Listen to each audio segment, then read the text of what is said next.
Good morning, everyone. We're going to get started. So today we have David Wolever. He is the founder of PyCon Canada. He will be talking about floats, our friends, making the most of IEEE 754. We will not be taking Q&A. If you have questions, he will be outside the door after the talk. Please give a warm welcome to David.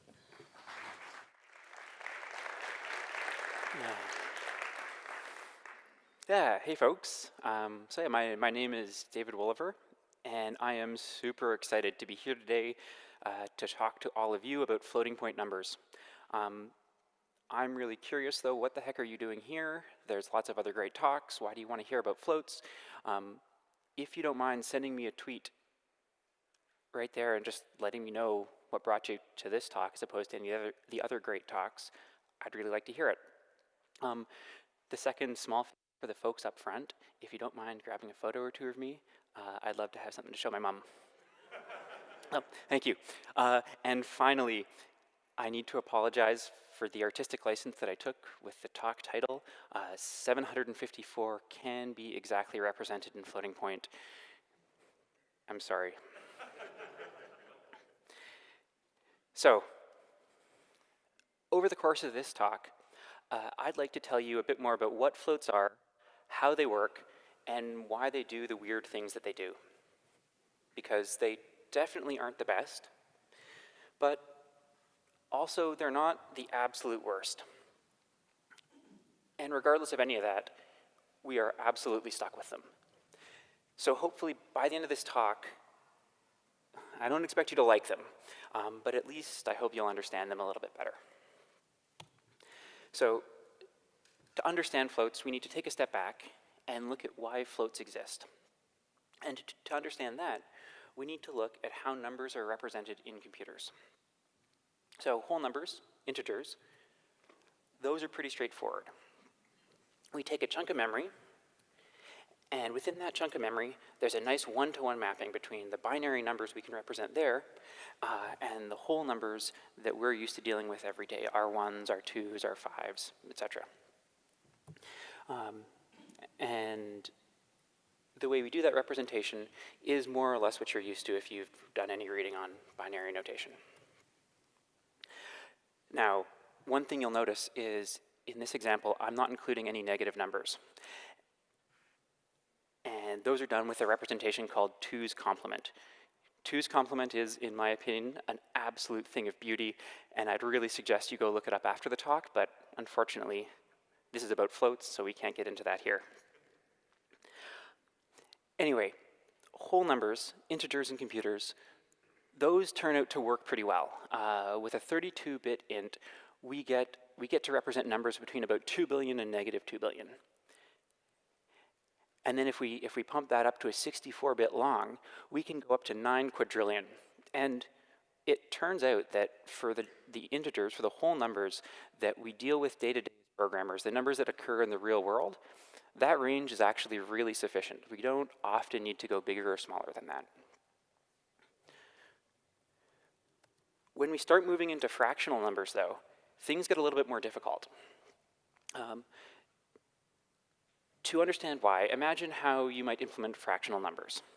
Well, we might say we got that chunk of memory, and let's split it in half, and we'll say, okay, the first half is going to be the integral component, and the second half is going to be the fractional component.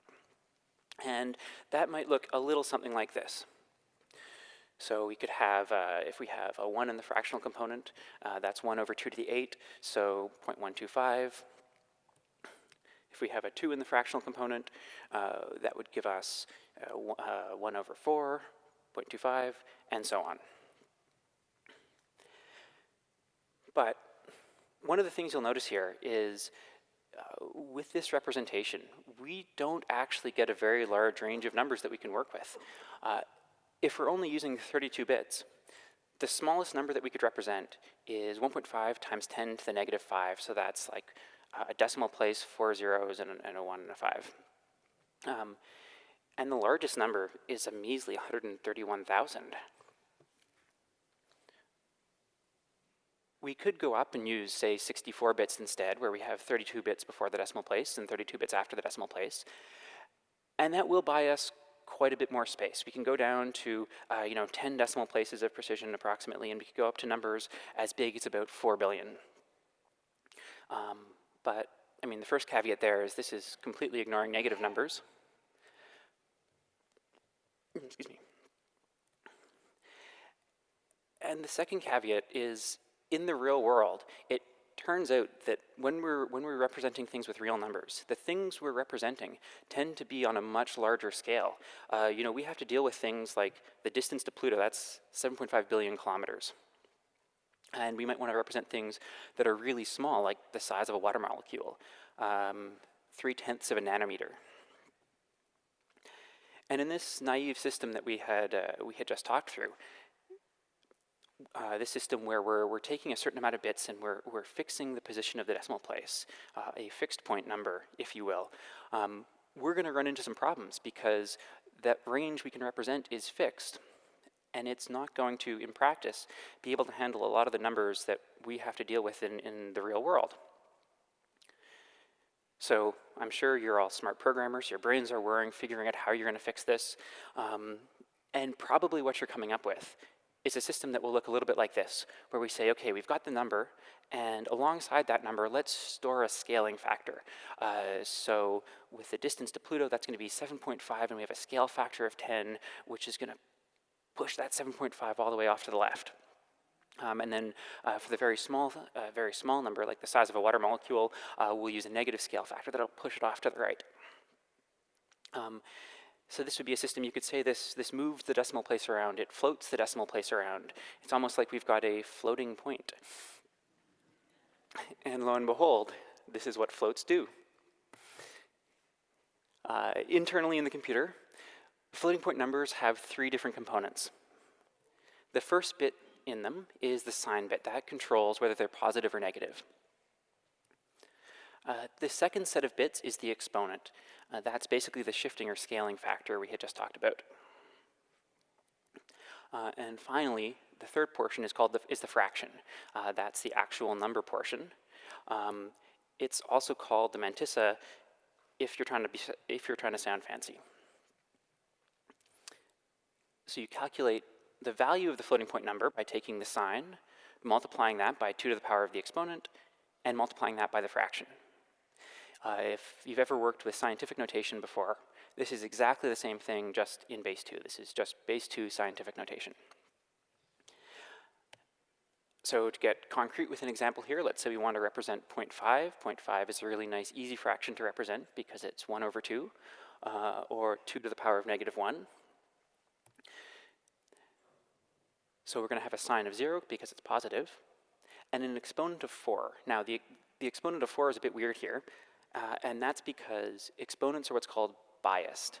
Since we need to represent both positive and negative exponents, there's a fixed bias that we introduce. In this case, we're going to use 3, and oh yeah, that shows up pretty well. And we deduct whatever exponent is stored in the number from that bias to get the actual value. And finally, we just want half, so we multiply it by 1. A couple other examples. 3.25, that would be 2 to the power of negative 2, so 0.25 times 13. Or a negative number, we have a 1 in the sign bit. We're trying to represent negative 88, so the exponent is going to be 4, which is 2 to the power of 4, 8, and multiply that by 11. 2 to the power of 3, excuse me. 4? Anyway, this is neat. So we've got this number system, and you can see how it can scale to represent numbers that are either very small or very large. And to give you an idea of the actual practical range of that system, 32-bit floats, so these are the kind of older school floats that systems used to use in the past. They've got an exponent that's 8 bits long and a fractional component that's 23 bits long. And 64-bit floats, doubles. These are the default whenever you have a float in just about any modern computer or programming language. They've got an 11-bit exponent and a whole 52 bits of a fractional component. So they can represent numbers that are as small as a decimal place with 300 zeros behind it, and as large as a 1 with 300 zeros behind it. So this is pretty good. We've got a pretty large range of numbers we can represent there. But as with everything, there is a trade-off here. And the trade-off that floating point numbers make is between precision, so that is, how small can our numbers get, and magnitude. How big can the numbers get? So for instance, we can measure the distance to Pluto, but that measurement won't necessarily be accurate and precise down to the meter. And we can also very precisely measure the size of a water molecule, but we're going to run into some trouble if we need to, say, measure a billion of them at the same time. So to give you a concrete example of what that precision error might look like, let's say we have a smallish number, 0.1, or a 1, and we have a very large number, 1e20. The exponential notation there, the 1e20, means a 1 followed by 19 zeros. And if we try to add 1 to a 1 with 19 zeros after it, you'll notice that the magnitude of that large number just completely overshadows the precision of the small number, and the 1 is completely lost. In fact, it's as if it never existed. So, what do you, as workaday programmers who don't want to get a degree in numerical analysis just to add some numbers together, what are you going to do about this? So the first rule of thumb that I want you to remember is that with a double, so that's a 64-bit float, you get 15 significant decimal digits. That means 15 of the digits in your floating point number are generally going to be reliable. But you're going to lose precision if you try and add or subtract numbers that are outside of, that have different magnitudes. So for example, let's say I want to add 1, 2, 3, 4, 5 to 1e15. So 1e15 has 15 digits. That's safe. And you'll notice that we get an exact result. But as we move up to 16 significant digits, we're going to start losing some precision. And that problem only gets worse as the large number gets larger. It is important to note, though, that multiplication and division are just fine. They're not affected by this. And finally, if you are in the unfortunate situation of having to sum lots of floats together, there are very good libraries to do this. And to show what they do, consider first this naive sum. So we're going to take a very small number, like a very large negative number, add 1 to it, and then add a very large positive number. Ideally, we'd get 1. But because of that floating point rounding error, using Python's built-in sum, we get 0. However, if we go and we use math.fsum, we're going to get the exact result. And this is because math.fsum is doing something really neat under the hood. What it's doing is each time it performs an addition, it's keeping track of the precision that was lost of that round-off error and storing that in a separate list. And then once we've summed up all the numbers in the main list, we go back and sum up all the numbers in this round-off list and add that in.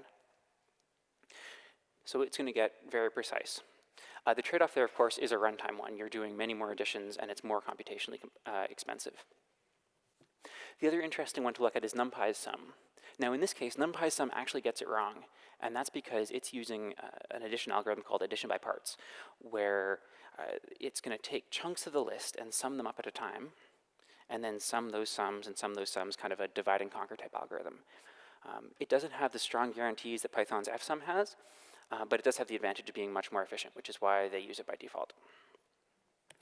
And finally, if you truly need to do a lot of these, my heart goes out to you, and B, you might want to take a look at the AccuPy library because they do this very fast and very accurately. The second trade-off that I want to talk about here is the fact that every real number can't be represented by floating point. In some cases, it's kind of obvious why. We have real numbers that are infinite, like pi or e, and obviously we just can't represent infinite numbers in a finite amount of memory. The second, more tricky kind of number, though, is the fact that since floating point uses a binary fraction, there aren't binary fractional representations for all of the decimal fractions that we expect, like common decimal fractions, like 0.1. 0.1's a good fraction. But I'm sure this is a thing you have all run into. And just if you're curious and playing along at home, when I'm showing these floating point numbers, I'm rounding them to 20 decimal places, and this is the code you could use. So, to understand a bit more what's going on here, consider this number line. The horizontal line is the continuous line of all the real numbers. And each of the white vertical lines represents a single floating point number that can be represented. So for instance, we might have 0, 0.5, 1. Forgive my scale, that's way off, but hopefully you'll understand the idea. So when we get a real number coming in, and we need to figure out which floating point number is nearest to that number and use that nearest floating point as an approximation. So in the case of 0.1, we can't represent that exactly, so we fall over to the nearest float, which is 1.0005. Or if we're representing pi, that might have to round up a little bit to like 1.146. And if you're curious to dig into this, the difference between that real number and the nearest number that's being represented is quantified with is measured using a technique called it's measured using the relative error, and you can go and look that up, and it's very interesting. But again, to give you a really concrete example of what's going on here, let's say we have 0.1 and 0.2. When we add them together, though, notice that the floating point number we get by summing 0.1 and 0.2 is different from the floating point number that is nearest to 0.3. Similarly, if we try to add 0.1 to itself 10 times, we don't actually get 1. We get a number that's very close to 1, but it's definitely not 1. Although, fortunately, multiplication does typically work a bit better. So, what are you going to do about this? Well, the first thing that's important to remember is each time you perform a floating point operation, some error is being introduced. You do have that small round-off error, and it's just going to accumulate. The only thing you can really do about that is judiciously round your numbers, and that's the thing I'm going to be talking about in a second. The second thing that you need to remember is to be really careful when you're comparing floats to other floats. And instead of using a double equals equality, use something like numpy's is close, or even just write your own is close. That becomes especially relevant when you're comparing numbers to 0. So for instance, if you're taking the dot product of two vectors to figure out if they're perpendicular, the number you get back might not be 0. It might be a very, very tiny number, but it's distinctly non-zero. And the third and the very most important thing, if there's only one thing you take away from this talk, this is the important one. It's that anytime you're working with floats and you're displaying them, so after you've performed computations, they need to be rounded. You need to have some notion of how many decimal places are relevant and appropriate to show for your application. And any floating point numbers need to be rounded to that number of decimal places. I was even talking with a friend just over lunch yesterday, and they were telling me about a whole bunch of caching errors they were having. They were getting a bunch of cache misses because they had a system that was caching based on a time code, and the time code was being stored as a float, and that float was having exactly the kind of computational errors that I've just talked about. So, that's some of the more mathematical parts. Now, I want to get into some of the weirder parts. The first weird part of the floating point standard that I want to talk about is infinity. So the floating point standard does define a representation for infinity and negative infinity. That's where all the exponent bits are set and the fractional component is 0. And it's actually a really neat and kind of useful number. It does what you expect. Infinity is larger than any other number. And I have actually used it a bunch. If I have a loop, say, that needs to find the smallest or the largest item in a list, and I need a good default initial value, infinity makes a really good default value. It'll also pop up if numbers that are very large overflow, or very large negative numbers overflow negative. And the last kind of exciting thing about it is, at least according to the standard, you get infinity or negative infinity if you divide by 0. Now, fortunately, Python has got our back here. Python's got our back here, and Python does something a little bit more sensible. But this is important to know when you're working in other languages that aren't quite as careful about raising exceptions. And to understand why it might make sense that dividing by 0 gives you infinity, I want you to consider if we were writing a function that evaluates 1 over x. So as x is getting smaller and smaller and smaller, the value of 1 over x is getting larger and larger and larger. And that is, in math terms, you say converging to infinity.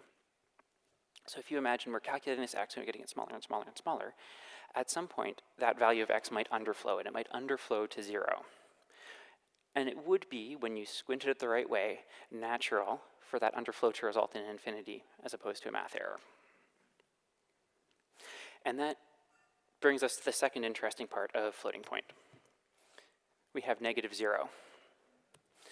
So if you remember the binary representation in memory, we have all zeros is going to be a 0, but we still have that sign bit floating around. And if that sign bit's set, we get a negative 0.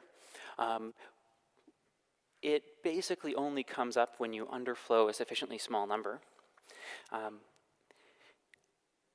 And it can be actually kind of useful, again, when you squint at things the right way, to have the distinction between negative 0 and positive 0. Because again, if you consider that 1 over x function, as x is approaching 0 from the negative side, it's going to be converging to negative infinity.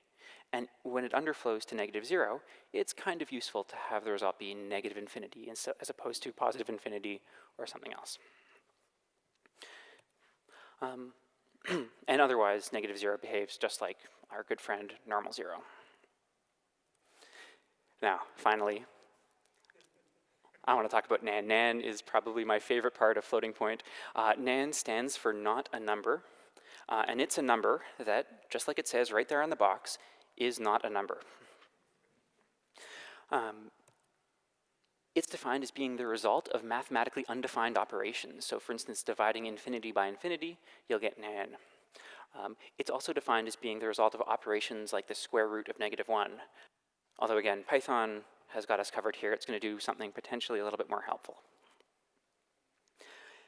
But nan is really important to know about because it's wild. It just breaks everything. It's the only value that is not equal to itself. And this is true in every programming language, in every computer system. It doesn't make any sense to compare it to things, so every comparison will return false. And every mathematical operation that you try to perform with a nan is going to give you back nan. It's kind of infectious, like a SQL null if you're familiar with that. Although the one interesting Python tidbit that you can bust out to have fun at parties is that in some situations, testing to see if nan is in a list with a nan will return true. But that's left as an exercise to the reader. And actually, I kind of like nan. It can be pretty useful if you have, say, a large data set. Maybe you're taking measurements from an external system or something like that, and you need to have a value in a particular place, but no value makes sense. Using a nan as a placeholder, kind of like a null, is actually kind of useful. So like in this case, imagine we have two lists of numbers that we want to divide by each other, and then take the mean value of the result. Because one of the numbers will be nan, it will just be ignored when we use numpy as a nan mean. So numpy's nan mean is like mean, except it ignores nans. And it's also got nan sum, and so on. So this is really important to know about, though, because especially if you're building web systems that accept values from a JavaScript front end, if any of you have worked in JavaScript, you know that it coughs out nans all over the place. And now you know just how badly it's going to wreck all of your numerical code. So the two best ways to test for it, either using math.isNan, or just checking if a thing is not equal to itself, because if a thing's not equal to itself, guaranteed it's going to be nan. So, okay, pop quiz time. How many nans are there?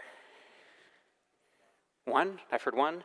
I'm sorry, you're off by 52 binary orders of magnitude.